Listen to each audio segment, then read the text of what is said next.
the US seeming expensive and entitled, which are Yes. both not great perceptions. And I recall when COVID happened and suddenly like remote work became a thing and people started moving and there was a lot of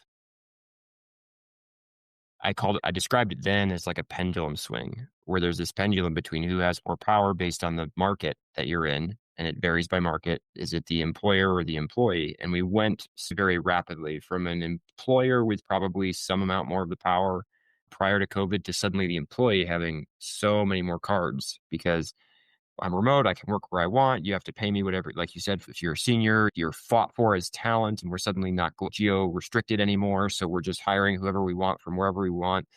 And I remember thinking then, we got to be careful because as employees, we are taking everything we can get right now. But if this pendulum swings back, it's going to be pretty messy. And Yeah. I feel like the pendulum is swung back, and suddenly we're left going, who's going to pay me what I no longer think of as an inflated salary, but actually compared to market conditions is an inflated salary. Yes. And I want to do it remote and I want all these different things. And like some people find that and credit to them, but that's becoming more and more rare as people are like, look, I don't have to hire you. I can hire somebody else for a lot less money, even inside of the United States. Yes. And that's because a lot of the people, even very senior people, are spending large periods of time unemployed Yes. between jobs that just wasn't a thing. The industry's always been fairly churny and fairly Yeah. it's a hits driven industry, right? Oh, it didn't work. Oh, we're all looking. But you tended to be able to land. And I think for the first time in a long time, I've had people say that this is like worse than the 80s, the early 80s. But it's like you can't find your feet again. There are a lot of you hit it on the nail. There's so many really good people out there looking for jobs that even people looking lower, they're actually willing to accept lower jobs out there. And you can see the recruiters look at you and say, "Oh, you're overqualified," even though they would be willing to do that kind of work. They don't get it. Right? Yeah. And I've seen that personally happen. And again, I look at personally, I don't take it personally. I said there's a ton of really good people out there that you're competing with now that you never were used to before. Yeah, it's and for less money, right? You're not going to be at the salaries that you were. And I think everyone's starting to realize that and accept that, which is good. And again, this is how the market adjusts, and I think that's a very good thing personally. But there's not much remote work either today. Right. It's gone Um, down a lot.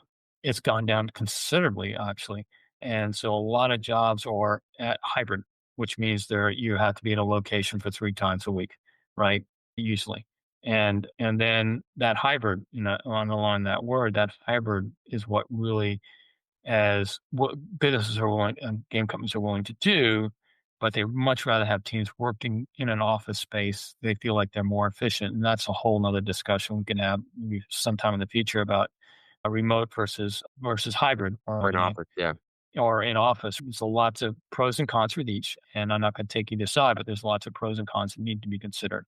I think that you're right. The pendulum has swung to now the employer versus the employee, and so that's another state of the industry that has changed considerably in the past 5 years, which again, I think people are adjusting to now, but it took a long time for people to make that adjustment and in the new reality that we're all in. Again, companies are very skimmish about doing anything new. They're going to take things they understand and more positive ROI type of things they're going to do and less risk. And that's where I think the indie population has a way of getting in there and filling those gaps with new original stuff.